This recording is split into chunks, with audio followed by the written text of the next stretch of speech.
فلما جن عليه الليل رأى كوكبا قال هذا ربي فلما أفل قال لا أحب الآفلين فلما رأى القمر بازغا قال هذا ربي فلما أفل قال لئن لم يهدني ربي لأكونن من القوم الضالين فلما رأى الشمس بازغة قال هذا ربي هذا أكبر فلما أفلت قال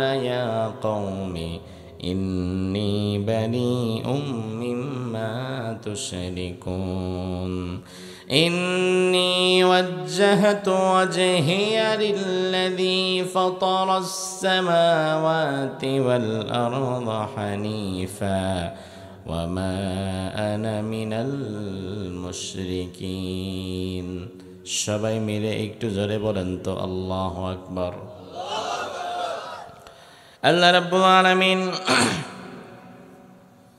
কোরআনুল কারীমের সূরাতুল আনামের ৭৬, ৭৭, ৭৮ এবং ৭৯ এই ৪টি আয়াতে একই ধারায় একই চেইনে আলোচনা করলেন।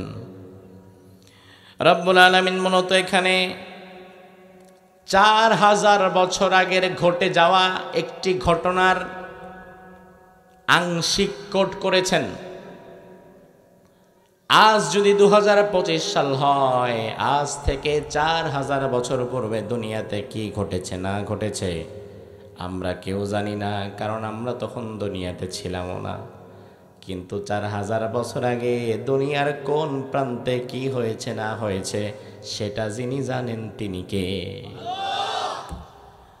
ইব্রাহিম আলাইহিস সালামের জীবনের শুরুর দিকের একটি ঘটনাকে বোঝাতে গিয়ে আল্লাহ তাআলা ৪টি আয়াতে কারিমা নাজিল করেছেন। ও ভাই আমার, ইব্রাহিম আলাইহিস সালাম তিনি আজকের মানুষ নয়, আজ থেকে ৪,০০০ বছর আগের মানুষ। কোরআন নাজিলের এই যে ৩০ পারা কোরআনে কোরআন নাজিলের ২৫০০ বছর আগে ইব্রাহিম আলাইহিস সালাম জমিনে এসেছিলেন। কোরআন নাজিলের যদি ২৫০০ বছর আগে হয়, কোরআন নাজিল হয়েছে ১৫০০ বছর তো হয়ে গেছে, তাইলে ওই দিকে পাইলাম ২৫০০, এই দিকে ১৫০০, তাইলে ২৫০০ আর ১৫০০ কত হয়? ৪,০০০। আজ থেকে ৪,০০০ বছর আগে ইরাকের বাবেল নগরীতে ইব্রাহিম আলাইহিস সালামের জন্ম হয়। এমন সময় জন্ম হয়েছিল গোটা সমাজ যখন শিরিকের মধ্যে নিমজ্জিত। মা মুশরিক, বাবা মুশরিক, আত্মীয় স্বজন মুশরিক, পাড়া প্রতিবেশী মুশরিক, এমনকি রাষ্ট্রটা পুরাটা শিরিকি সমাজ। আল্লাহকে কেউ চেনে না, এক আল্লাহর সাক্ষ্য কেউ দেয় না, গোটা দুনিয়ার কোনো প্রান্তে কোনো ইমানদার নাই। এমন সময় আল্লাহ রাব্বুল আলামিন ইব্রাহিম আলাইহিস সালামকে ইরাকের বাবেল নগরীতে পাঠালেন শিরকি সমাজের মধ্যে। ইব্রাহিম আলাইহিস সালাম ধীরে ধীরে যখন বড় হলেন, এই আয়াতগুলোর তাফসীরে ইসরাঈলী রিওয়ায়াতে একটি ঘটনা এনেছে। ঘটনাটা আপনাদের বোঝাবার জন্য উপস্থাপন করা।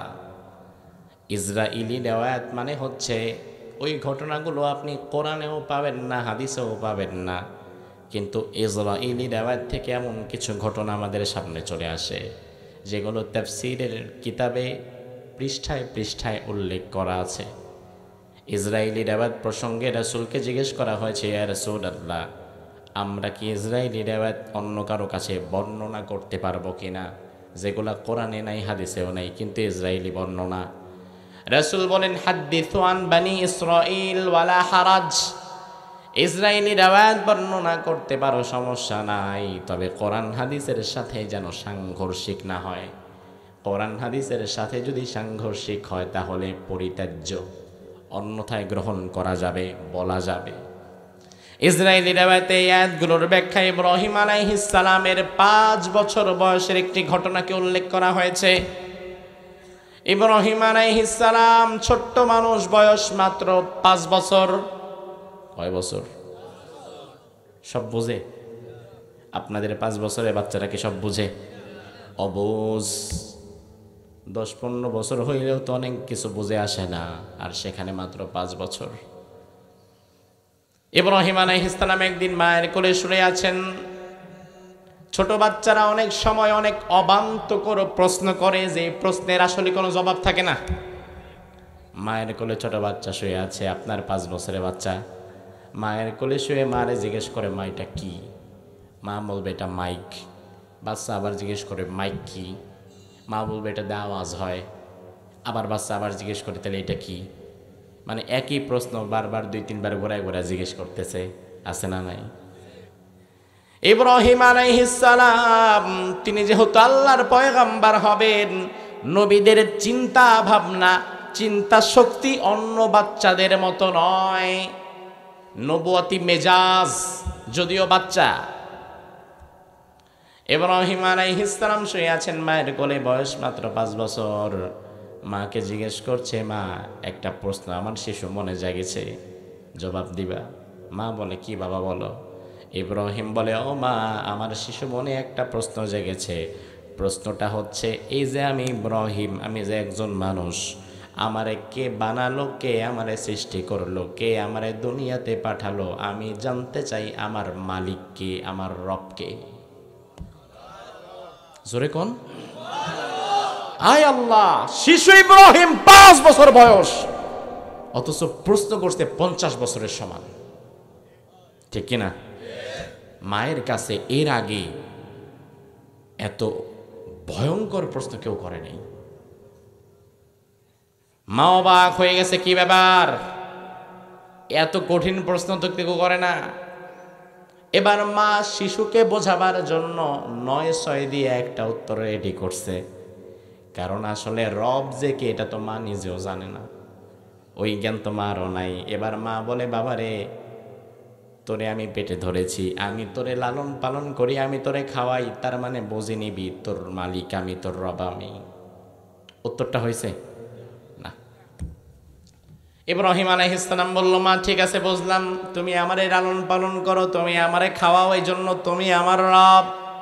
তবে আমার প্রশ্ন হচ্ছে, মা তোমার রব কে? সুবহানাল্লাহ। তাইলে প্রশ্ন কিন্তু আরেকটু গভীরে ঢুকছে। ও ভাই আমার, আপনি যদি কোনো প্রশ্নের জবাবে সত্য কথা বলেন তাইলে কিন্তু সত্য জবাব একটাই, আর যদি মিথ্যা বলেন তাইলে একটা না, তাইলে 1000টা।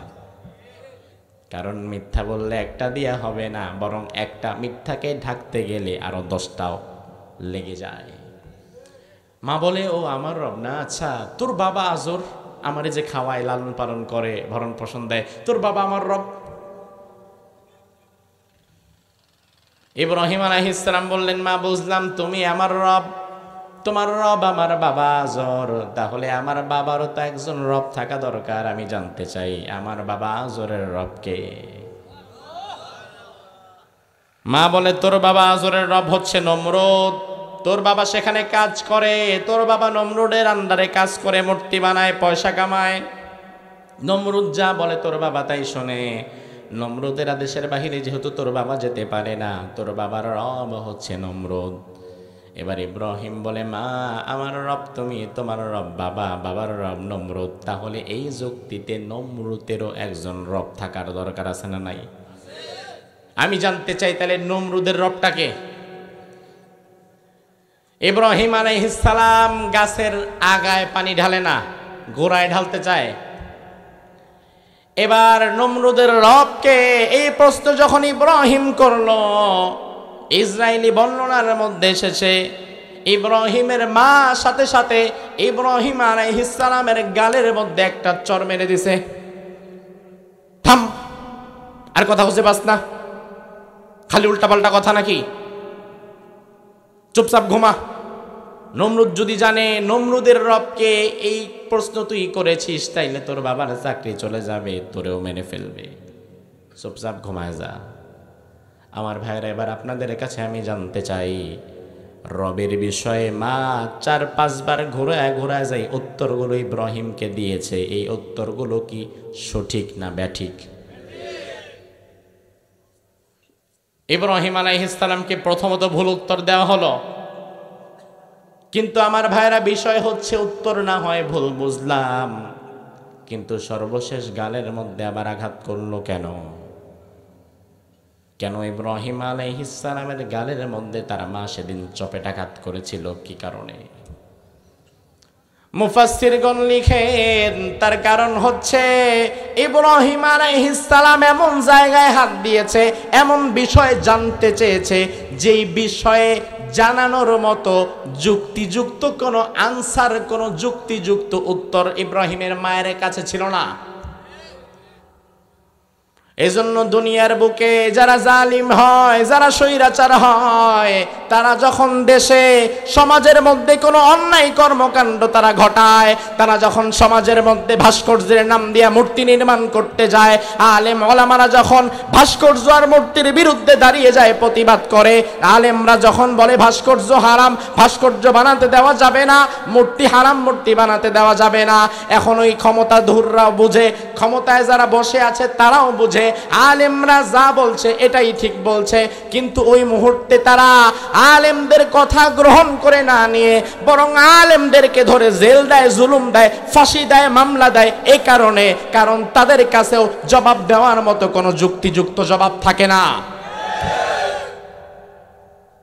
যুক্তিযুক্ত জবাব যদি থাকতো মেনে নিত, কিন্তু যুক্তিযুক্ত জবাব না থাকার কারণেই আলেমদের উপরে তারাও চড়াও হয়ে যায়, ঠিক না বেঠিক?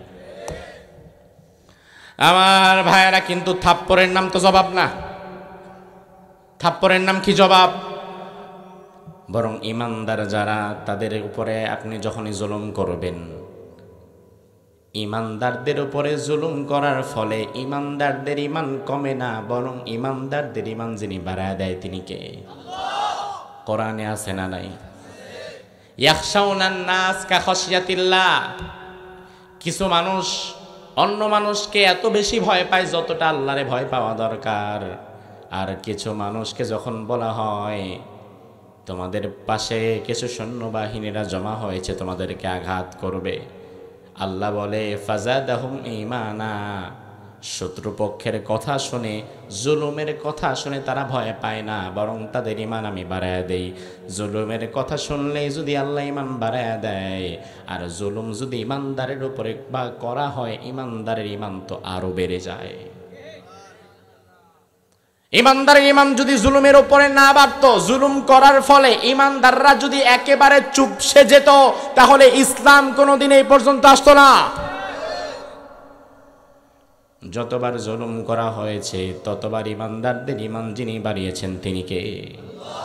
ইব্রাহিম আলাইহিস সালাম জবাব পেলেন না। তিনি সন্ধ্যার দিকে চলে গেলেন, খোলা আকাশের নিচে মাঠের মধ্যে বসে আছেন আর চিন্তা করছেন, আমি তো আমার মায়ের কাছ থেকে জবাব পেলাম না, কে আমার রব, কে আমার মালিক, তবে জবাবটা এখন আমার নিজে নিজে খুঁজে বের করতে হবে।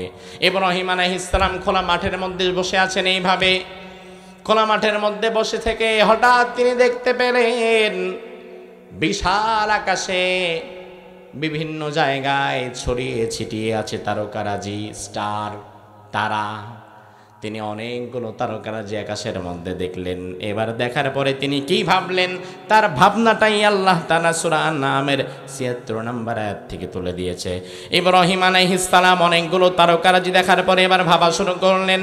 ফালাম্মা জান্না আলাইহিল লাইলু রাআ কাওকাবা قال هذا ربي فلما أفل قال لا أحب الآفلين।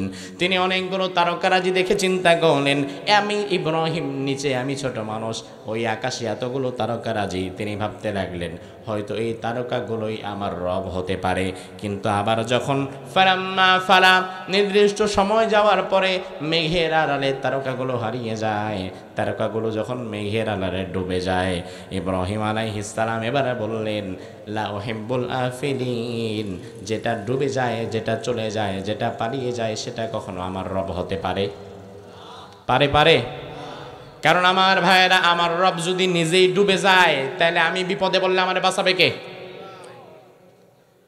এখানে একটা সূক্ষ্ম বোঝার বিষয় আছে।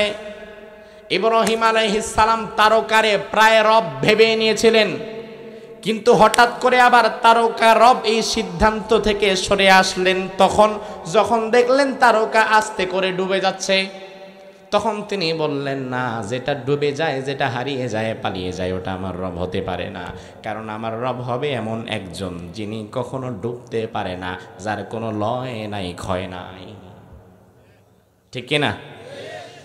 আজকের এই আলোচনা যদি আমাদের কোনো হিন্দু ভাইয়ের কানে যায়, আপনারে আমি বোঝার জন্য বলবো, ভাই, 9টা দিন যেই মূর্তিগুলোর সামনে খাবার দিয়ে রাখলেন, যার পূজা পার্বণ করলেন, 10মীর দিন আবার নিজেরাই ভেঙে চুরে মূর্তিগুলারে পানির মধ্যে ডুবাইয়া দিলেন, নদীর মধ্যে, সাগরের মধ্যে ডুবাইয়া দিলেন।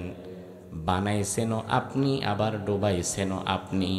এবার ডুবানোর পরে আপনি যখন আবার নৌকা নিয়ে এই পারে ফিরতে আসবেন, তখন আপনি যদি কোনো বিপদে পড়েন, আপনারে বাঁচাবে কে? কারণ যে বাঁচাইতো তারে তো নিজেই ডুবাই দিয়ে আসলেন। ইব্রাহিম আলাইহিস সালামের কি চিন্তা, লা উহিব্বুল আফিলিন, যেটা ডুবে যায় ওটা তো আমার রব হতেই পারে না। এবার ইব্রাহিম আলাইহিস সালাম অপেক্ষা করলেন, আবার তিনি দেখলেন, ফালাম্মা রাআল কমারা বাযিগান ক্বালা হাযা রাব্বি ফালাম্মা আফলা ক্বালা লাইন লাম ইয়াহদিনি রাব্বি লাআকুনান্না মিনাল কওমিল যাল্লিন। তিনি এবার দেখলেন চাঁদ। কি দেখলেন? সাইজ কি তারার চাইতে ছোট না বড়? তাইলে এটা আমার রব হতে পারে। বিশ্বাসটা আরো বাইরে গেল যে বাবারে বাবা, যেহেতু এটা আরো বড়, তাইলে এটাই মনে হয় আমার রব। আমার ভাইয়েরা, চাঁদ কি সব সময় থাকে না, ডুবে যায়? এবার যখন চাঁদও ডুবে গেল, ইব্রাহিম আলাইহিস সালাম কি বলে দেখেন, ফালাম্মা ফালা, চাঁদ যখন ডুবে গেছে, ইব্রাহিম এবার বললেন, না, চাঁদ তো আমার রব হতে পারে না, কারণ চাঁদ পূর্বের তারার মতো এটাও ডুবে গেল। লা ইল্লাম ইয়াহদিনি রাব্বি লাআকুনান্না মিনাল কওমিল যাল্লিন। আমার রব এমন একজন হয়তো তিনি আছেন, তিনি যদি আমার এই স্বেচ্ছায় ধরা না দেয়, তিনি যদি আমার হেদায়েত না দেয়, আমি পথহারা হয়ে যাব। তাইলে হেদায়েত চাইছেন কার কাছে? তিনি এখনো আল্লাহর পুরাপুরি সন্ধান পায় নাই, কিন্তু মন বলতেছে কেউ একজন আছে, আর তিনি যদি আমার সুপথ না দেখায়, আমি তো পথ পাবো না। এবার ইব্রাহিম আলাইহিস সালাম অপেক্ষা করেন। সুবহে সাদিকের পরে এবার পূর্ব দিগন্ত থেকে যখন সূর্য উদিত হলো, সূর্যের সাইজ তারকার চাইতে, চাঁদের চাইতে বড় না ছোট? এবার তিনি সূর্যকে দেখলেন, দেখে এবার তিনি বললেন, ফালাম্মা রাআশ শামসা বাযিগাতান ক্বালা হাযা রাব্বি হাযা আকবার ফালাম্মা ফালাত ক্বালা ইয়া কওমি ইন্নী বারিউম মিম্মা তুশরিকুন। সূর্য দেখার পরে এবার তিনি চিন্তা করলেন, এই সূর্য পূর্বের সব কিছুর চাইতে বড়, হাযা আকবার। ফালাম্মা ফালাত, আবার যখন সূর্য ডুবে গেল, চলে গেল, পানিয়ে গেল, তিনি এবার বললেন, ইয়া কওম, ও আমার জাতি, আমি তো তোমাদেরকে মাঝে মাঝে দেখতাম তোমরা চাঁদের পূজা করতা, তো আমি তোমাদের মাঝে মাঝে দেখতাম তোমরা সূর্যের পূজা করতা, আমি তোমাদের মাঝে মাঝে দেখতাম তোমরা তারকার পূজা করতা। এই জন্য আমি ছোট মানুষ ভেবেছিলাম এগুলা বোধহয় আমার রব, কিন্তু আজকে আমি ইব্রাহিমের কাছে প্রমাণ হলো তারকা, সূর্য, চাঁদ কোনোটাই আমার রব না, বরং ইয়া কওমি, ও আমার জাতি, ইন্নী বারিউম মিম্মা তুশরিকুন, যেই যেই বিষয়ে তোমরা শিরিক করতে পারো আল্লাহর সাথে অন্য কাউকে, ওই শিরিক থেকে আমি ইব্রাহিম আজকে মুক্ত হয়ে গেলাম। আল্লাহু আকবার। ইব্রাহিম আলাইহিস সালাম এই পয়েন্টে এসে উনি ওনার রবের সন্ধান পেয়ে গেলেন। তিনি এবার বললেন, আল্লাহ, চাঁদ আমার রব নয়, সূর্য আমার রব নয়, তারকা আমার রব না, আগুন আমার রব না, মূর্তি আমার রব না, বাতাস আমার রব না, বরং আমার রব তিনি, যিনি চন্দ্র, সূর্য, তারকার রব। কথা কি ঠিক না বেঠিক? কারণ আমার রব চন্দ্র সূর্য না, বরং চন্দ্র সূর্যকে যিনি বানিয়েছে আমি ইব্রাহিমরেও তো তিনিই বানিয়েছে, ঠিক না ব্যাঠিক? এবার ইব্রাহিম আলাইহিস সালাম তিনি কি বললেন?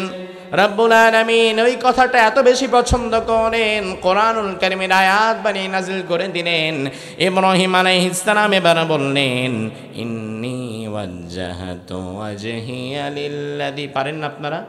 বসে আছেন কেন? পড়েন, ইন্নী ওয়াজ্জাহতু ওয়াজহিয়া লিল্লাযী ফাতারাস সামাওয়াতি ওয়াল আরদা হানিফা ওয়ামা আনা মিনাল মুশরিকিন।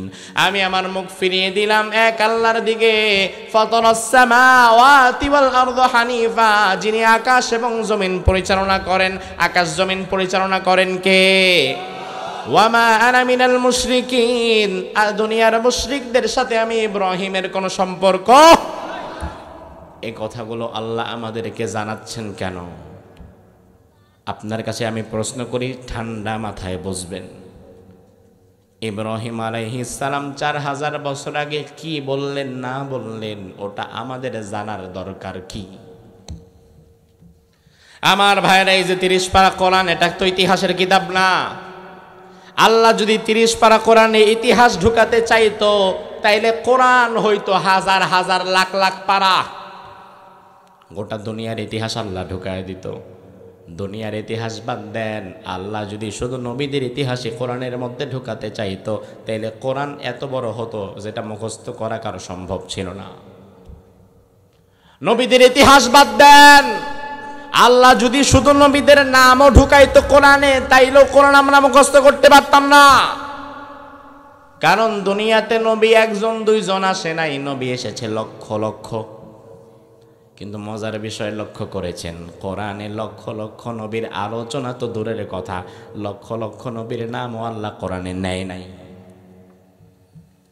কোরআনে আল্লাহ 1000 নবীর নামও নেয় নাই, 100 জন নবীর নামও নেয় নাই, 50 জনের নামও নেয় নাই। নাম নিয়েছে কেবল মাত্র কয়জনের?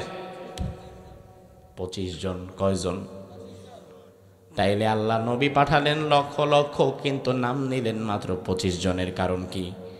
তার কারণ হচ্ছে একেবারে যে বিষয়টা আলোচনা না করলেই নয়, আল্লাহ তাআলা শুধু ওই বিষয়গুলাই কোরআনে রেখেছে।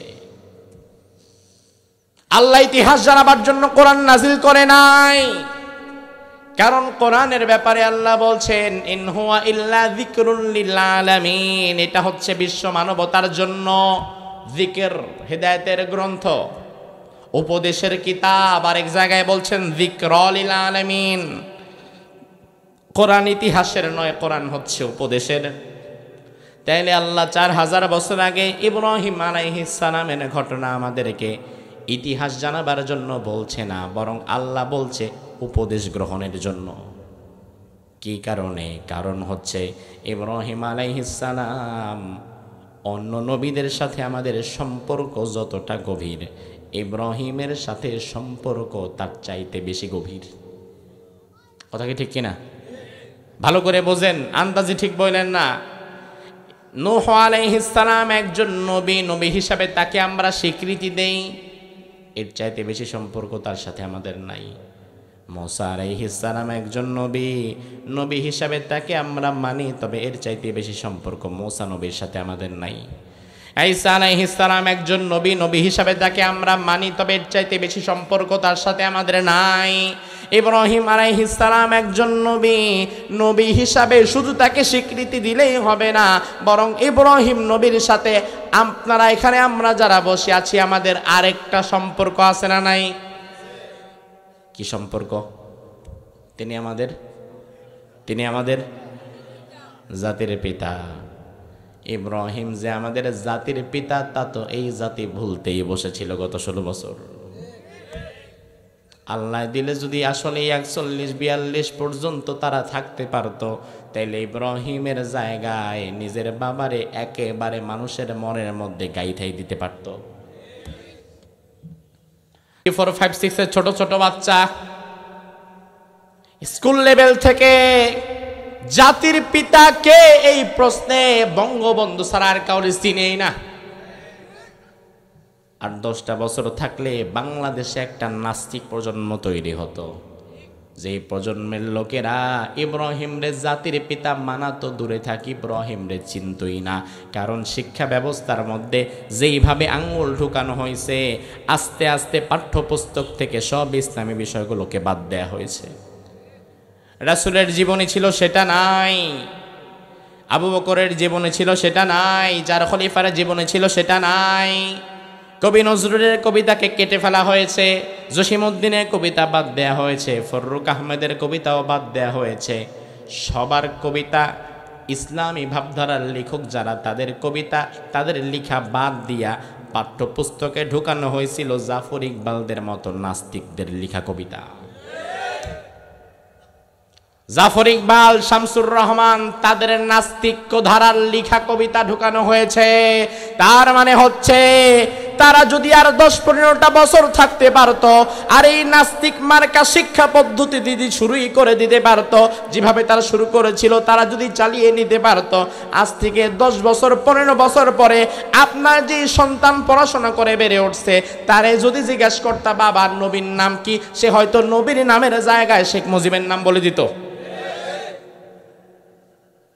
কারণ রাসূল যে আমার নবী, কোরআন যে আমার কিতাব, ইসলাম যে আমার ধর্ম, ইব্রাহিম যে আমার জাতির পিতা, এই কথাগুলো কিন্তু ক্লাস 4-5 বাংলা বইয়ে পড়ানো হয় না। এই কথাগুলো অঙ্ক বই, বিজ্ঞান বই, ইংলিশ বইয়ে পড়ানো হয় না। এই কথাগুলো পড়ানো হয় মূলত কোরআনে হাদিসে। তাইলে যেই শিক্ষার মধ্যে কোরআন আর হাদিসই নাই, বরং টুকটাক যা ছিল তাও যখন ফেলে দেওয়া হয়েছে, তার মানে বোঝাই যায় সুকৌশলে তারা দিল্লির শিক্ষাকে বাস্তবায়ন করতে চেয়েছে। আমার ভাইরা লক্ষ্য করেন, ইব্রাহিম আলাইহিস সালামের সাথে আমাদের সম্পর্ক, তিনি আমাদের জাতির পিতা। চিৎকার দিয়ে বলেন, তিনি আমাদের কি? ইব্রাহিম যে আমাদের জাতির পিতা, এই প্রশ্নে কেউ যদি কোনোদিন দ্বিমত করে, ওর কি ঈমান থাকবে নাকি? কারণ ইব্রাহিম আমার জাতির পিতা, সেটা আমার কথা নয়, সেই কথাটা বলেছেন কে? আমার আল্লাহ বললেন, মিল্লাতা আবিকুম ইব্রাহিম হুয়া সাম্মাকুমুল মুসলিমিন। তিনি তোমাদের জাতির পিতা ইব্রাহিম, তিনি তোমাদের নাম রেখেছেন মুসলমান। তার মানে মুসলমান হিসাবে তুমি যদি নিজের পরিচয় দাও, তুমি যদি বলো আমি মুসলমানের বাচ্চা, তাইলে তোমার জাতির পিতা শেখ মুজিব না, তোমার জাতির পিতা ইব্রাহিম। আর তুমি যদি বলো আমি মুসলমানের বাচ্চা না, তাইলে তোমার জাতির পিতা শেখ মুজিব হতে পারে, কিংবা ইন্দিরা গান্ধী হতে পারে। কিন্তু তুমি যদি বলো আমার নাম মুসলমান, আমি মুসলমানের সন্তান, তাহলে কিয়ামত পর্যন্ত জাতির পিতার প্রশ্নে তুমি কখনো দ্বিমত করতে পারবা? বরং আমি তো মনে করি আমার আপন বাবার সাথে আমার রক্ত সম্পর্কীয় বাবার সাথে আমার সম্পর্ক যতটা গভীর, ইব্রাহিম আমার এমন বাবা, তার সাথে আমার সম্পর্ক থাকতে হবে আরো বেশি গভীর। কারণ আমার ভাইরা লক্ষ্য করেন, দুনিয়াতে স্বার্থের বিপরীতে গেলে বাবার হাতে ছেলে খুন হয়, এমন নজিরও আছে না নাই? ছেলের হাতে বাবা খুন হয়, এমন নজির আছে না নাই? কিন্তু ইব্রাহিম কোনোদিন আমাদের কোনো ক্ষতি করবে এটা ভাবাও যেতে পারে। বরং 4000 বছর আগে আমার জাতির পিতা আমার জন্য বারবার দোয়া করেছে। দোয়াগুলা কোরআনের মধ্যে আছে না নাই? আমার ভাইরা, এই জন্য তিনি যেহেতু আমাদের জাতির পিতা, তিনি যেহেতু মুসলিম উম্মার পিতা, এজন্য আল্লাহ বললেন, ও ইব্রাহিমের সন্তানেরা, দুনিয়াতে সন্তান তার বাবার মতো হতে চায়। বাবা যেই লাইনে থাকে, বাবা যেইভাবে চলে, বাবা যেইভাবে খায়, সন্তান বাবারে অনুসরণ করতে চায়। দুনিয়াতে যেহেতু সন্তানের কাছে তার বাবাই থাকে প্রথম আদর্শ, এজন্য আল্লাহ বললেন, ও ইব্রাহিমের সন্তানেরা, তোমরাও তোমাদের বাবার মতো হও, তোমাদের বাবার মতো অন্যায়ের বিরুদ্ধে প্রতিবাদ করো। কারণ তোমার বাবা, কোরআনের মধ্যে আল্লাহ রাব্বুল আলামিন বললেন, ইন্না ইব্রাহিম কানা উম্মাতান কানিতাল লিল্লাহি হানিফা ওয়া লাম ইয়াকু মিনাল মুশরিকিন। ইব্রাহিম আলাইহিস সালামের ব্যাপারে আল্লাহ বললেন, নিশ্চয়ই ইব্রাহিম কানা উম্মাহ, একাই ছিল একটা জাতির মতো শক্তিশালী। সুবহানাল্লাহ বলবেন না? কথাটা বাংলায় একটু ভেঙে বলি। বাংলায় অনেক সময় অনেকের শক্তি এবং ক্ষমতা বোঝাতে গিয়ে আমরা বলি, ভাই রে ভাই, ওনারে চিনেন, ওনার যে শক্তি, সেই সাহস, উনি একাই 100। এমন কথা আছে না? একা 100 মানে কি তার কি 200টা হাত, 100টা মাথা? না, বরং আপনার যা তারও তা, কিন্তু একাই 100 মানে হচ্ছে 100 মানুষ যেটা করতে না পারে উনি একা তা পারে। ইব্রাহিমের ব্যাপারে আল্লাহ বললেন কানা উম্মাহ, আমার ইব্রাহিম একা একটা জাতি। জাতি কিন্তু একজনে হয় না, আমি একা ব্যক্তি, আমরা সবাই মিলে হব জাতি। আর ইব্রাহিমের ব্যাপারে আল্লাহ বললেন ইন্না ইব্রাহিমা কানা উম্মা, আমার ইব্রাহিম একাই একটা জাতির মতো শক্তিশালী। আল্লাহু আকবার। কোরআনে কারিমে এত বড় কথা আল্লাহ অন্য কোন নবীর ব্যাপারে বলেন নাই। তার কারণ যে সময়ে তাওহীদের পক্ষে, সত্যের পক্ষে একজনও ছিল না, ওই কঠিন সময়ে লক্ষ লক্ষ মানুষের বিপরীতে গিয়ে একা সত্যের পক্ষে যিনি দাঁড়িয়েছে তিনি আমার বাবা ইব্রাহিম, ঠিক কিনা? এজন্য আল্লাহ শিক্ষা দিতে চাইলেন ইব্রাহিমের সন্তানেরা, সমাজের সবাই যদি মূর্তির পক্ষে চলে যায়, সমাজের সবাই যদি শিরকের পক্ষে চলে যায়, আর তুমি যদি একা দাঁড়িয়ে যাও, তোমাকে একা আল্লাহর পক্ষে থাকতে হবে, তাওহীদের পক্ষে থাকতে হবে। তুমি শিরকের সাথে গা ভাসাতে পারবে না, কারণ তোমার জাতির পিতা ইব্রাহিম লক্ষ লক্ষ মানুষের বিপরীতে একা মাথা তুলে দাঁড়িয়েছিল। একইভাবে অন্যায়ের বিপরীতে তোমার সাথে যদি কেউ না থাকে, তোমারও একাই তোমার বাবার মতো মাথা চারা দিয়ে দাঁড়াতে হবে। আমার ভাইরা, ইব্রাহিম আলাইহিস সালাম এবার যখন তিনি রবের সন্ধান পেয়ে গেলেন, যারা দাঈ ইলাল্লাহ হয়, যারা মানুষকে সত্যের পথে ডাকে, তাদের কাজ একা একা জান্নাতে যাওয়ার চিন্তা করা না, বরং তিনি সত্য যে বিষয়টা পেয়েছেন সেটা অপরকে জানিয়ে দেওয়া। ইব্রাহিম আলাইহিস সালাম যখন রবের সন্ধান পেয়ে গেলেন, তিনি আর বসে থাকলেন না, তিনি এবার জানিয়ে দেওয়ার জন্য হাটে মাঠে গঞ্জে বাজারে যেখানে যারে পাচ্ছিল তার কাছেই শুধু রবের দাওয়াত দিচ্ছে। সুবহানাল্লাহ বলেন না? যেখানে যারে পায়, বাজারে 2-3 জন গল্প করতেছে, ভাই আমি ইব্রাহিম। হ্যাঁ বলো ভাই, একটা কথা। জি বলো, কি সমস্যা? এই যে আপনারা যে মূর্তি পূজা করেন, নমরুদকে পূজা করেন, এই মূর্তি তো আমাদের রব না, নমরুদও তো আমাদের রব না, আমাদের রব তো একজন। সবাই বলে কি ব্যাপার, কি বলো তুমি এগুলা? বলে হ্যাঁ আমাদের রব একজন। তারা না তো আমাদের রবকে? ইব্রাহিম বলে আমাদের রব হচ্ছে আল্লাহ। আমাদের রবকে? জোরে কোন? কিন্তু বিপত্তিটা ঘটলো, ইব্রাহিমের দাওয়াতটাকে মানুষ গুরুত্বই দিচ্ছে না, উল্টাপাল্টা কথা বলে। এজন্য ইব্রাহিম যখন দাওয়াত দিতে আসতো, দেখলে মানুষ দৌড়ে অন্যদিকে চলে যেত, ঝামেলা আসতেছে, বিপদ। ইব্রাহিম আলাইহিস সালাম মনে মনে বললেন, আজকে আমি তোমাদের বাড়িতে বাড়িতে যাই, আমার দাওয়াত তোমরা গ্রহণ করো না, এমন একদিন এমন এক কাজ করব, যেই কাজ করার পরে আমি আর তোমাদের বাড়িতে যাব না, বরং তোমরাই দৌড়ায় আমার বাড়িতে আমার দাওয়াত নিতে আসবা। সুবহানাল্লাহ কয় না? নবীদের বুদ্ধি আছে না নাই? আমার ভাইরা, বাৎসরিক একটা মেলার আয়োজন হলো। ওই মেলায় বছরে সবাই চলে যায়, পুরো এলাকা খালি হয়ে যায়। ইব্রাহিম চিন্তা করলে এবার আমি যাব না। বন্ধুরা এসে বলল, ইব্রাহিম চলো আমরা মেলা থেকে ঘুরে আসি। তিনি বললেন না, ইন্নী সাকিম, আমি অসুস্থ। আমি কি? আরবিতে অসুস্থতার আরবি হচ্ছে মারিজ, কিন্তু তিনি বললেন সাকিম। মুফাসসিরিনে কেরামের ব্যাখ্যা বলেছেন, সাকিম মানে হচ্ছে আয় মারিদাল কলব মিন ইবাদাতিকুমুল আওসান মিন দুনিল্লাহি আযজা ওয়া জাল্লা।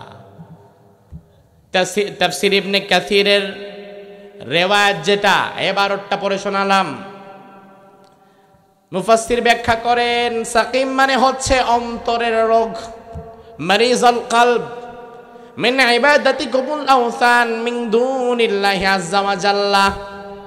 সাকিম মানে হচ্ছে এমন অন্তরের রোগ, যেই অন্তরের মধ্যে তাওহীদ রয়েছে, আর ওই অন্তর বাহিরের পরিবেশে, শিরকে পরিবেশে যখন কাউকে মূর্তি পূজা করতে দেখে, ওই অন্তর তখন ব্যথিত হয়ে যায়, ব্যাকুল হয়ে যায়।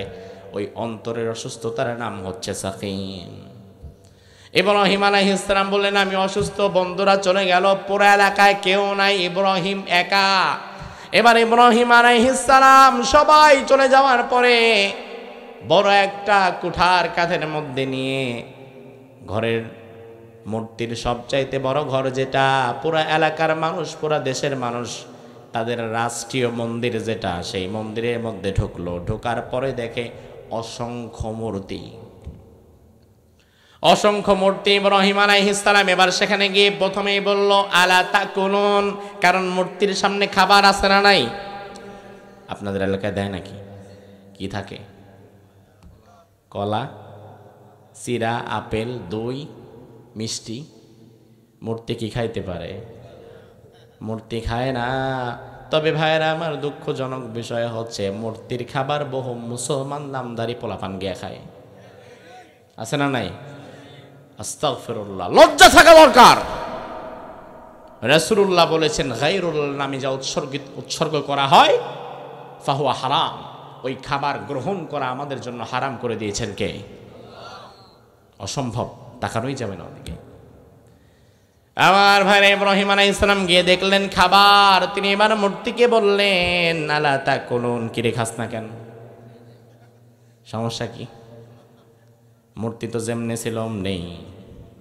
ইব্রাহিম এবার বলে মা লাকুম লা তানতিকুন, কি ব্যাপার? খাবানা তো বুঝলাম, তাইলে কেন খাবানা? জবাব দাও, কথা কও। আমার ভাইরা খায়ও না, কথাও কয় না। দুপুর বেলায় বাড়িতে এসেছেন, 5-7 বছরে বাচ্চারে পাশে বসায় ভাত দিছেন, তরকারি দিছেন, এবার বাচ্চা খায় না। আপনি বললেন বাবা সমস্যা কি, খাবা না? মাছে কাটা মাছ বেছে দিব, কথা কয় না। আপনি বললেন বাবা ডিম ভেজে দিব নাকি, তাও কথা কয় না। এবার যখন খায়ও না, আবার ঘাটতেরামি কইরা কথাও কয় না, তখন 3 নম্বরে কি দরকার? মাইর। খাস না বুঝলাম তো, কথা কও, কি জন্য খাবি না বল, সমস্যা, ভালো লাগতেছে না, পরে খাবো, মাথা ব্যথা, তো কথাও তো কয় না। ইব্রাহিম আলাইহিস সালাম ফাদরাবা দরবাম বিল ইয়ামিন, ডান হাতে পিটাইলেন। কোন হাতে? কারণ শক্তি বেশি কোন হাতে?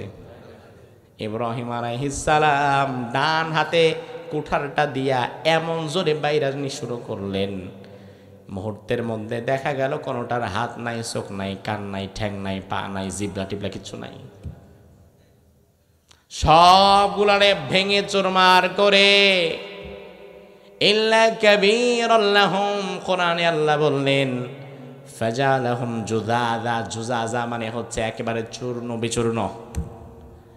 ইব্রাহিম আলাইহিস সালাম সবগুলোরে চূর্ণ বিচূর্ণ করে দিলেন। ইল্লা কাবীরাল লাহুম, তবে সবচাইতে বড় যেটা ছিল এটারে তিনি ভাঙলেন না, মারলেন না, ধরলেনও না, বরং বড়টার হাতের মধ্যে, কাঠের কাঁধের মধ্যে কোরালটা ঢুকায় দিলেন। নে তুই ভাঙছস, এবার সামলা ঠেলা। আমার ভাইরা এই ঘটনা শোনার পরে কালকে আপনার কাজ হচ্ছে এলাকার সব মন্দিরের মূর্তিগুলো ভাঙিয়ে ফেলা। এটা অসম্ভব। ইব্রাহিম আলাইহিস সালামের মূর্তি ভাঙ্গার প্রেক্ষাপট আর আজকের প্রেক্ষাপট এক নয়।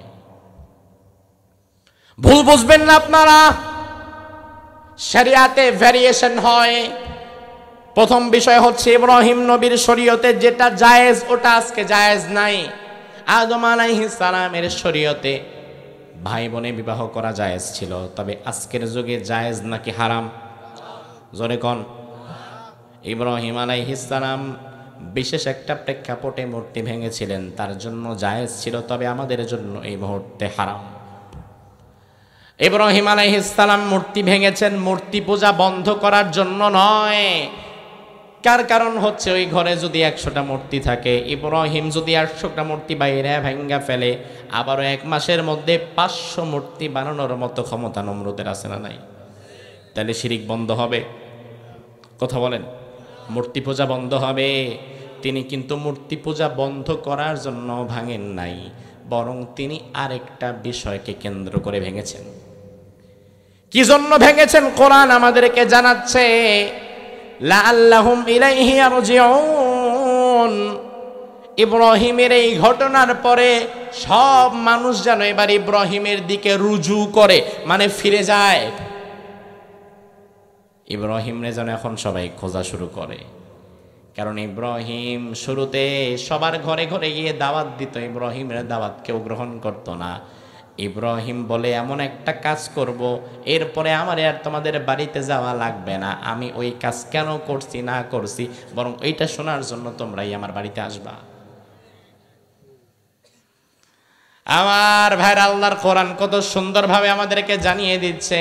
ইব্রাহিম আলাইহিস সালাম এবার এই ঘটনা ঘটায়া আস্তে করে ঘরের মধ্যে গিয়া কম্বল মুড়ি দিয়ে দিছে, ঘুম, কিছুই জানে না। এদিক দিয়ে সন্ধ্যার দিকে এসেছে পুরা মুশরিক সমাজ। আসার পরে সবার আগে ঘরে ঢোকার আগে তো আগে একটু ঠাকুরের নম করা লাগবে। ঠাকুরের ঘরে যায় দেখে সর্বনাশ, খোদা তো খোদা না, সব খোদার অবস্থা আইসিইউতে চলে গেছে। সর্বনাশ, খোদা তো দেখি চুরমাচুর জুজাজা হয়ে গেছে, তবে একটা খোদা দাঁড়ায় আছে অসহায়ের মতো, যে কোনো মতে আর কেউ বাঁচায় রাখছে। এবার মুশরিক সমাজ রেগে গেল। নমরুদ বলল, মান ফাআলা হাযা বিআলিহাতিনা, কে করেছে আমাদের ইলাহগুলোর সাথে এই কাজ? ইন্নাহু লামিনাজ যালিমিন, ইন্নাহু নিশ্চয়ই সে লামিনাজ যালিমিন, মস্ত বড় জালেম। আমার ভাইরা লক্ষ্য করেন, নমরুদের কথা হচ্ছে আমাদের মূর্তিদের সাথে এই কাজ যে করেছে সে মস্ত বড় জালেম। আসলে নমরুদ কিন্তু ইনডাইরেক্টলি ইব্রাহিমরে জালেম বলল। কথা কি ঠিক কিনা? বুঝে না পাবলিক, কথা কি ঠিক কিনা? ও ভাই, এবার আমি আপনাদের কাছে জানতে চাই, জালিম কি ইব্রাহিম না নমরুদ? বুঝে না, জালিম কি ইব্রাহিম না নমরুদ? কিন্তু নমরুদ আবার জালিম বলে কারে? কি মজার একটা বিষয়, নিজে সবচেয়ে বড় জালিম, কিন্তু নিজে জালিম বলে আবার ইব্রাহিমকে। ও ভাই আমার, একই ভাবে দেখা যায় সারা জীবন যারা করলো চুরি, সারা জীবন যারা করলো ডাকাতি, সারা জীবন যারা করলো বাটপারি, মানুষের হক মেরে মানুষের কষ্টার্জিত পয়সাকে পাচার করে যারা বেগম পাড়ায় বাড়ি বানালো, যাদের দলের লোকেরা 100টা পর্যন্ত ধর্ষণে সেঞ্চুরি করে আবার পার্টি দিল, আনন্দ করলো, তাদের মতো বড় ধর্ষক, চাঁদাবাজ, হায়না, লুটতরা, তারা নিজেরাই সবচেয়ে বড় জালিম, সবচেয়ে বড় চাঁদাবাজ, সবচেয়ে বড় ধর্ষক। আবার এই ধর্ষকেরাই ফতোয়া দেয় আরেকজনের ব্যাপারে, যিনি 50 বছর কোরআনের তাফসীর করেছে, তার মতো আল্লাহর ওলিকে ধর্ষক তো বলতে পারে তারা যারা নিজেরাই ধর্ষণে সেঞ্চুরি করে। বিষয়টা অনেকটা নমরুদের ফতোয়ায় ইব্রাহিম জালিম হওয়ার মতো, ঠিক কিনা? মজা লাগে না যে নমরুদ হচ্ছে জালিম, অথচ নমরুদ ফতোয়া দেয় ইন্নাহু লামিনাজ যালিমিন, ইব্রাহিম জালিম। আমার ভাইয়েরা, এবার গোয়েন্দা বিভাগকে বলল, যাও, কে করেছে আমাদের ইলাহগুলোর সাথে এই কাজ তারে খুঁজে বের করো। ফাতু বিহি আলা আয়ুনিন নাস, জনসম্মুখে মানুষের সামনে তাকে দাঁড় করাতে হবে, আড়ালে শাস্তি দিলে হবে না। আমাদের এলাকার হাজার হাজার মানুষ আমরা একত্রিত হব, ওই হাজার লক্ষ মানুষের সামনে এবার তারে শাস্তি দিতে হবে। তোমাদের কাজ হচ্ছে এই কাজ যে করেছে তারে আগে খুঁজে বের করো। এবার নমরুদের গোয়েন্দা বিভাগ হাটে মাঠে ঘাটে বাজারে গঞ্জে খবর নিয়ে দেখলো, এলাকার যুবকেরা বলল, আসলে কে করছে এটা তো আমরা জানি না, কিন্তু এমন একজন যুবকের কথা আমরা জানি, সামিআনা ফাতান, এমন একজন যুবকের কথা আমাদের কানে আসছে, ইয়াদকুরুহুম ইউকালু লাহু ইব্রাহিম, যার নাম ইব্রাহিম। ওই ইব্রাহিম আমাদেরকে পাইলে সারাক্ষণ মূর্তির বিরুদ্ধে কথা বলতো। তাইলে সে যেহেতু মূর্তির বিরুদ্ধে কথা বলতো, তার মানে এই কাজটা সেই করছে, আবার ওই দিন সে ঘরেই ছিল, তাইলে মোটামুটি অঙ্ক মিলে গেছে। এবার নমরুদ বলল, ইব্রাহিম নামে কোনো যুবক যদি করে থাকে তাহলে ইব্রাহিমকে ধরে নিয়ে আসো। ঘরের মধ্যে আড়ালে তার শাস্তি দিলে হবে না, বরং তার শাস্তি দিতে হবে জনসম্মুখে। এলাকাবাসীরা সবাই শোনো, সবাই তোমরা আগামীকাল সকাল 10টায় হাজির হবা মন্দিরের সামনে, আর আগামীকাল আসামিরেও আমরা নিয়ে আসবো মন্দিরের সামনে। ইব্রাহিমের কাছে যাওয়া হলো, ইব্রাহিম তোমার নাম? বলে জি। তোমারে ডেকে পাঠিয়েছে? বলে কে? কয় নমরুদ একা একা না সবার সামনে? বলে হ্যাঁ সবার সামনে তোমার বিচার হবে জনসম্মুখে। ইব্রাহিম কয় আলহামদুলিল্লাহ, আমি তো এটাই চাই। কেন চায়? কেন চায়? দাওয়াত দেওয়ার জন্য। কারণ এর আগের বারে আমি তোমাদেরকে হাতে পায়ে ধইরা দাওয়াত দিতাম, তোমরা আমার কথার গুরুত্বই দিতা না। এখন এমন এক কাণ্ড ঘটায় দিলাম, তোমরা নিজেরা ওয়াজ মাহফিল করে আমারে প্রধান বক্তা হিসেবে দাওয়াত দাও। আমার ভাইরা লক্ষ্য করেন, আমি যদি আজকের দিন বাদে বছরে হঠাৎ করে কোনো একদিন দুপুরবেলা ঠিক দুপুর 2টার সময় আপনারা যখন কাজ করতেছেন, তখন আপনাদের কাজের মধ্যে মাঠের মধ্যে আমি গিয়া বললাম ভাই আমি 1 ঘন্টা ওয়াজ করবো, বসেন। কইবেন আর কাম নাই, জান মিয়া। আমি যদি কই ভাই আমি একজন বড় হুজুর, ভালো ওয়াজ করতে পারি, ধরো মিয়া কাজের মধ্যে এসে ডিস্টার্ব করেন, যান পরে আসেন, ভাগেন। আমার ওয়াজের কোনো দাম আপনারা দিতেন না, কিন্তু আপনারা যেহেতু নিজেরাই আমাকে আজকে দাওয়াত করে এনেছেন, তারা চাইতে গুরুত্ব আপনাদের বেশি না কম? বুঝতেছেন তো? এর আগে তো ইব্রাহিম নিজেই চলে যেত হাটে মাঠে ঘাটে, তার কথার কেউ মূল্য দিত না। কিন্তু আজকে যেহেতু সবাই দাঁড়িয়ে আছে ইব্রাহিমের কথা শোনার জন্য, তার মানে আজকে ইব্রাহিমের দাওয়াতের গুরুত্ব আছে না নাই? আমার ভাইরা লক্ষ্য করেন, ইব্রাহিমকে নিয়ে যাওয়া হলো সবার সামনে। ইব্রাহিমকে বলা হলো, ইব্রাহিম আনতা ফাআলতা হাযা বিআলিহাতিনা। ইব্রাহিম, আমাদের মূর্তিগুলোর সাথে এত দুর্ব্যবহার কি তুমি করেছো নাকি? ইব্রাহিম বলল, আমি করেছি। এটা আবার বলেন কেমনে? বাল ফাআলাহ, যার হাতে অস্ত্র তার জিজ্ঞেস করেন, কারণ আমার হাত তো খালি। হাতে অস্ত্র আছে? আমার ভাইরা লক্ষ্য করেন, বেনি বাজারের রাস্তা দিয়া রাত 2টার সময় আমি যাচ্ছি। যাওয়ার সময় যদি দেখি একজন লোক পেটের মধ্যে ছুরি একটা বিন্ধানো, রক্তাক্ত অবস্থা মরে পড়ে আছে, আমি যদি চিন্তা করি আল্লাহ দিলে ছুরিটা আমি খুলি, লোকটারে দেখি বাঁচাইতে পারি কিনা, আমি বিসমিল্লাহ কইয়া যেই মাত্র ছুরিটা টান দিয়া খুললাম, আমার হাতেও রক্ত লেগে গেছে। এমন সময় টহল পুলিশের গাড়ি আমার সামনেই ব্রেক, পুরা জায়গায় কট। হুজুর এই যে মারছে, তার কারণ হুজুরের হাতে আছে ছুরি, আবার রক্ত। তার মানে হুজুর যে মারছে তাতে আর সন্দেহ নাই। তার মানে হচ্ছে যার হাতে রক্ত থাকবে কিংবা ছুরি থাকবে, অস্ত্র যার হাতে থাকবে, এটা তো স্বাভাবিক, সেই তো খুনি হবে। ইব্রাহিম কয় আমার হাতে তো অস্ত্র নাই, বরং যার হাতে অস্ত্র তারে জিজ্ঞেস করেন। এবার সবাই বললে, ইব্রাহিম তুমি তো ভালো করেই জানো তারা কোনো কথা বলতে পারে না। ইব্রাহিম কয় লজ্জা লাগে না আপনাদের মিয়া?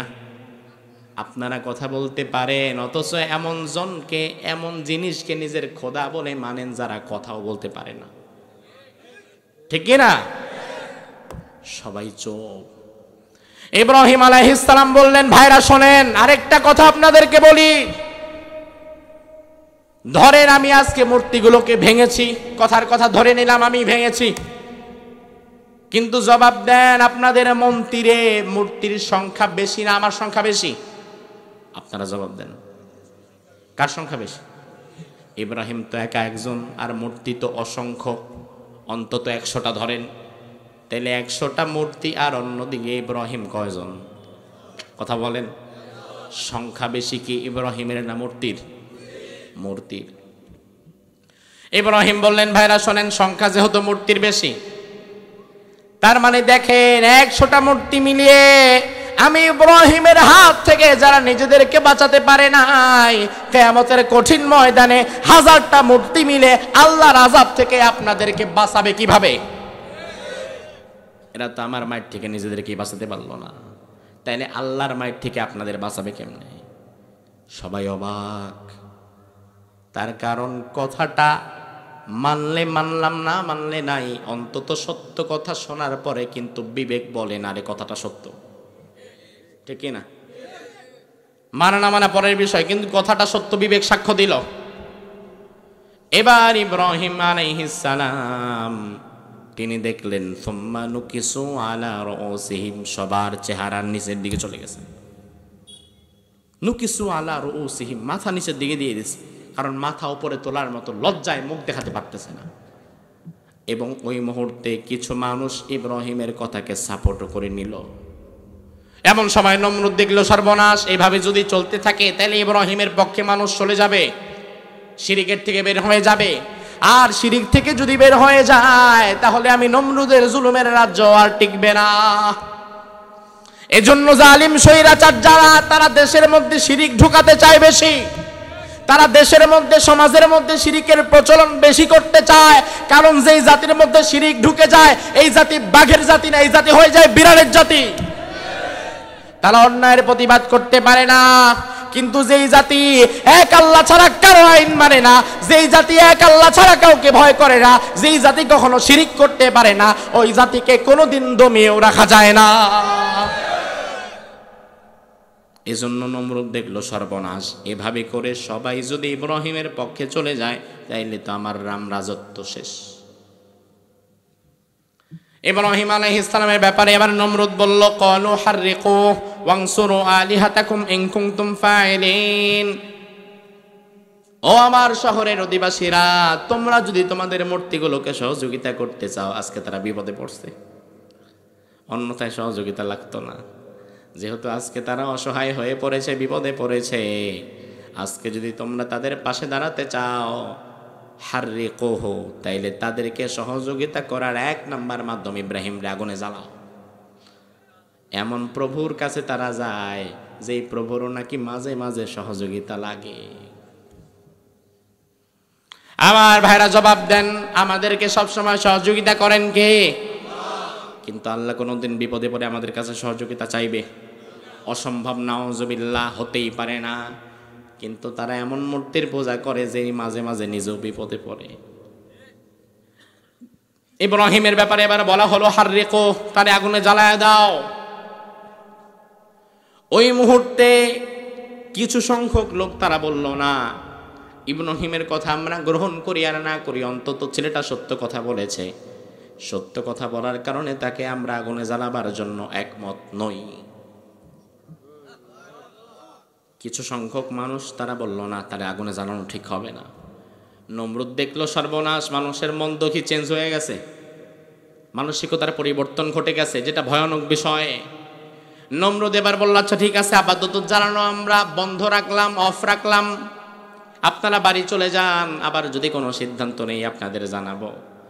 সবাই রে বাড়ি পাঠায় দিয়া নমরুদ তাড়াতাড়ি তার সভাসদবর্গদেরকে নিয়ে, এমপি মন্ত্রীদেরকে নিয়ে রুদ্ধদ্বার মিটিং করলো। নমরুদ বলল, শোনো, সময় কিন্তু খারাপ, আন্দোলন শুরু হয়ে গেছে, ইব্রাহিমের কথা কিন্তু অনেকের মন পরিবর্তন করে ফেলছে, এখন ইব্রাহিমরে তাড়াতাড়ি আগুনে জ্বালায় পোড়ায় মেরে ফেলতে হবে।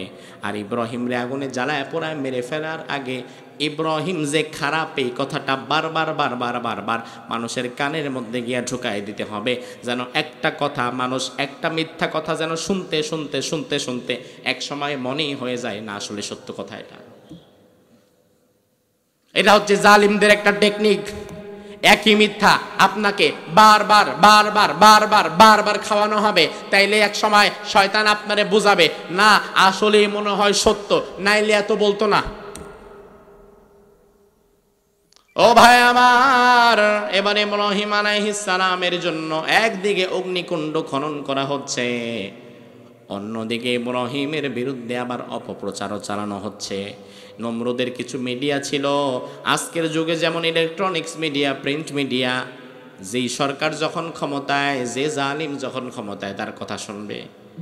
ওই যুগে নমরুদের হাতেও মিডিয়া ছিল। নমরুদের মিডিয়া ছিল, কিছু লোক ভাড়া করা ছিল, তারা ঢোল বাজাতো বিভিন্ন জায়গায়, বাজারে, হাটে, মাঠে, গ্রামে গঞ্জে। তাদের ঢোলের আওয়াজ শুনে যখন মানুষ জড়ো হয়ে যেত, ওই মানুষদের কাছে তখন তারা নমরুদের কথাটাকে উপস্থাপন করত।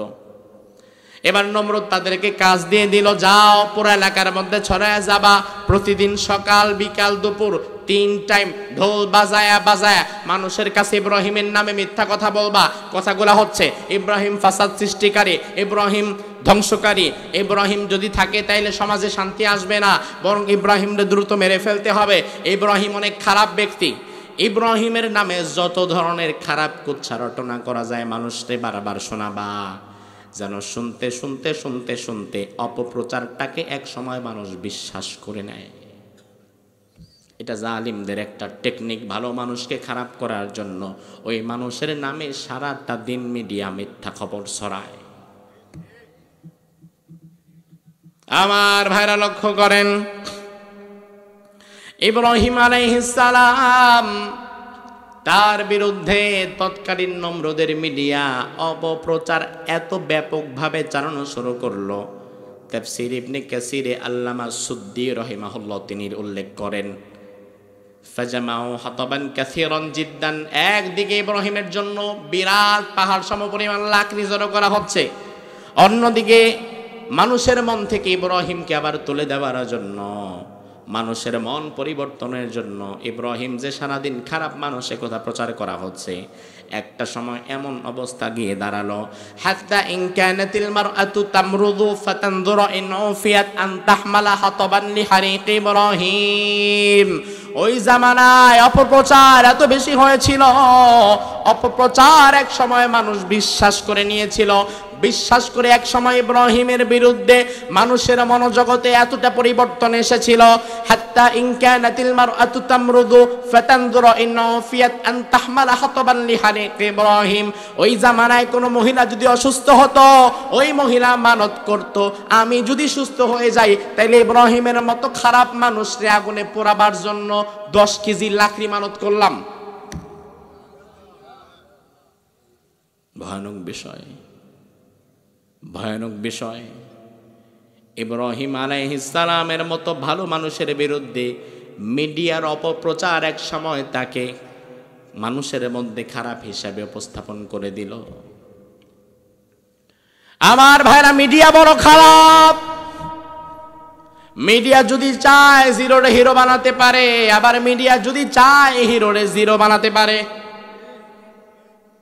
এই জন্য বিগত দিনে আমরা দেখলাম আল্লাহর যে গোলাম 50 বছর তাফসীর করলেন, যার হাতে হাত রেখে হাজার হাজার মুসলিম ইসলাম গ্রহণ করলেন, যিনার তাফসীর শোনার জন্য লক্ষ লক্ষ মানুষ পঙ্গপালের ন্যায় ছুটে যেত, তার মতো আল্লাহর ওলিকেও দাজ্জাল মিডিয়াগুলা ধর্ষণকারী আর খুনি বানায়া 13টা বছর কারারুদ্ধ করে রেখেছিল। শাইখুল হাদিস ইবনে শাইখুল হাদিস আল্লামা মামুনুল হক হাফিজাহুল্লাহর মতো বরেণ্য আলেমকে নারী কেলেঙ্কারির মতো জঘন্য কাজে ওই মিডিয়ারাই ফাঁসালো। মিডিয়া বড় খারাপ। ওই যে নমরুদের মিডিয়া ইব্রাহিম আলাইহিস সালামের মতো ভালো মানুষকে দুনিয়ার সামনে খারাপ বানিয়ে উপস্থাপন করলো। বর্তমান যুগে যেই মিডিয়াগুলো সত্য সংবাদ প্রচার না করে, আলেমদের বিরুদ্ধে মিথ্যা খবর প্রচার করে, বুঝতে হবে তাদের শরীরের মধ্যে নমরুদের রেখে যাওয়া রক্ত প্রবাহমান। ইব্রাহিম আলাইহিস সালামের বিরুদ্ধে অপপ্রচার চলতে লাগলো। ইব্রাহিম আলাইহিস সালামকে এবার আগুনে ফেলার ব্যাপারে আর কারো কোনো দ্বিমত নাই। সবাই বলল ঠিক আছে, ওর মতো খারাপ মানুষকে ফালায়া দাও। এবার ইব্রাহিম আলাইহিস সালাম তাকে ধরে আগুনের কাছে নিয়ে আসা হলো। আগুনে ফেলানো যায় না, এত বিরাট ভয়াবহ আগুন। ওই আগুনে ফেলতে গিয়ে এবার তারা বুদ্ধি করে চরকি বানালো। চরকির সাথে ইব্রাহিমকে বেঁধে দিল, যেন দূর থেকে চরকি ঘোরাতে ঘোরাতে আগুনের বরাবর যখন আসবে তখন রশি ঢিল দিয়া দিবে। ইব্রাহিম যেন চরকির মাথা থেকে ডাইরেক্ট আগুনে গিয়া পড়ে। বাঁচাবার মালিককে, বাঁচাবার মালিককে। ইব্রাহিম আলাইহিস সালামকে চরকিতে বেঁধে আগুনের মধ্যে যখন ফেলা হবে, এমন সময় জিবরিল আমিন এসে বললেন, ইব্রাহিম, শাদীদুল কুওয়া আমার নাম, ফেরেশতাদের মধ্যে আমার চাইতে বড় শক্তিশালী আর কেউ নাই। আমি সব চাইতে শক্তিশালী ফেরেশতা। আমি যদি একবার হুকুম দেই সব আগুন নিভে যাবে, কোনো আগুন কাজ করতে পারবে না। আমি যদি একটাবার বলি কোনো আগুন আর কাজ করতে পারবে না। আমার সাথে মিকাইল এসেছে, বৃষ্টির ফেরেশতা। একবার শুধু পানি ঢেলে দিলে নমরুদের আগুন কেন দুনিয়ার আগুন নিভে যাবে। তুমি শুধু একবার বলো কি দিয়ে কিভাবে তোমারে আমরা সহযোগিতা করতে পারি। ইব্রাহিম বললেন, নো নিড, কোনো দরকার নাই, তোমাদের সহযোগিতা আমি চাই না, কারণ আমি ইব্রাহিম তোমাদের গোলাম না, আমি ইব্রাহিম গোলাম একজনের, তিনি কে? তাহলে আমি যেহেতু আল্লাহর গোলাম, আমি তোমাদের কাছে সহযোগিতা কেন চাইবো? সহযোগিতা তো আমি চাইবো একজনের কাছে, তিনি কে? আমার আল্লাহ যদি আজকে আমার আগুনে ফলায় খুশি থাকে, আমি ইব্রাহিম আগুনে পড়েও খুশি হয়ে যাব। আর আমার আল্লাহ যদি চায় আমারে বাঁচায় দিবে, তাইলে তোমাদের লাগবে না, অন্যভাবেই আল্লাহ বাঁচাতে পারে, ঠিক কি না? ইব্রাহিম আলাইহিস সালামকে আগুনে ফেলে দেওয়া হবে। ইব্রাহিম পড়া শুরু করলেন, হাসবুনাল্লাহু ওয়া নি'মাল ওয়াকিল, নি'মাল মাওলা ওয়া নি'মান নাসির। পারেন না? পারেন? জি হয়, বলেন না একবার, হাসবুনাল্লাহু ওয়া নি'মাল ওয়াকিল, নি'মাল মাওলা ওয়া নি'মান নাসির। আমাদের অভিভাবককে, সাহায্যকারীকে? অভিভাবক আল্লাহ, সাহায্যকারীও আল্লাহ। আর আমার দেশের 2 পয়সার সিঙ্গারা খাওয়া কর্মী অভিভাবক বানায় ওর 4 পয়সার নেতারে। আমার প্রিয় অভিভাবক, আমার প্রিয় অভিভাবক, আমার বাপ, আমার এই আমার সেই, লজ্জা থাকা দরকার। তুই যারে অভিভাবক বানাইলি, বিপদে পইরা দেখ, তোর অভিভাবক তো তোরে রাইখা আগেই পালাবে, আর তুমি কই যাবা? এই জন্য দুনিয়াতে অন্য কোনো ছাতা মাথার অভিভাবক বানায়ও না, বরং অভিভাবক বানাও এমন একজনকে যিনি কোনোদিন তোমাকে ছেড়ে যাবে না, তিনি কে? এই জন্য আমার ভাইরা, আমাদের অভিভাবককে, সাহায্যকারীকে। আল্লাহ দেখলেন ইব্রাহিম আমার উপরে এতটা ভরসা করেছে, এবার আল্লাহ সরাসরি আগুনকে নির্দেশ দিলেন, কুলনা ইয়া নারু কুনি বারদাও ওয়া সালামান আলা ইব্রাহিম। আগুন আমার ইব্রাহিমের জন্য শীতাতপ নিয়ন্ত্রিত হয়ে যাও, এমন অবস্থা হইও না যাতে ঠান্ডায় কষ্ট পায়, আবার এমন গরম হইও না যাতে আগুনে পড়ে যায়। ইব্রাহিমের জন্য একটা জান্নাতি পরিবেশের সৃষ্টি হয়ে যাও। ইব্রাহিম আলাইহিস সালাম ঐতিহাসিকদের বর্ণনা মতে 40 দিন ছিলেন আগুনের ভেতরে। কয় দিন? পরবর্তীতে ইব্রাহিমকে জিজ্ঞেস করা হয়েছে, ইব্রাহিম জীবনের সবচাইতে সুন্দর সময় কাটিয়েছেন কখন? ইব্রাহিম আলাইহিস সালাম বললেন, আমি আমার জীবনের সবচাইতে সুন্দর সময় কাটিয়েছিলাম নমরুদের আগুনের ভেতরে। ইব্রাহিম আগুনের মধ্যে পড়ে গেছে। এবার দূর থেকে ইব্রাহিমের বাবা আজব দেখতেছে, কি রে, আমার ছেলেরে আগুনে ফেলাইছে, কিন্তু আগুন আমার ছেলেরে জ্বালায় না। আমার ছেলে আগুনের মধ্যে সুন্দরভাবে বসে আছে, ফল মূল খাচ্ছে। এই দৃশ্য দেখে ইব্রাহিমের বাবা আজর বলল, নেমার রব রব্বুকা ইয়া ইব্রাহিম, ইব্রাহিম কতই না উত্তম তোমার রব। আমি যে রবের ইবাদত করি নমরুদ, ওরে আগুনে ফালাইলে সবার আগে আগুন উনি খায় ফেলবে। আর তুমি যে রবের ইবাদত করো, ওই রব এত ক্ষমতাবান, আগুনের মধ্যে পড়েছো, অথচ আগুন তোমার পশম স্পর্শ করছে না। সুবহানাল্লাহ। এই জন্য আমার ভাইরা, চাইতে হবে কার কাছে? ইবাদত করতে হবে কার? ইব্রাহিম আলাইহিস সালাম যেটা বললেন, আমাদের মূল আয়াত যেটা ছিল, ইব্রাহিম আলাইহিস সালাম বলেছিলেন, ইন্নী ওয়াজ্জাহাতু, পড়বেন একবার আমার সাথে পড়েন, ইন্নী ওয়াজ্জাহাতু ওয়াজহিয়া লিল্লাযী ফাতারাস সামাওয়াতি ওয়াল আরদা হানিফা ওয়া মা আনা মিনাল মুশরিকিন। আমি আমার চেহারা ঘুরিয়ে দিলাম আকাশ এবং জমিনের মালিকের দিকে। আকাশ এবং জমিনের মালিককে।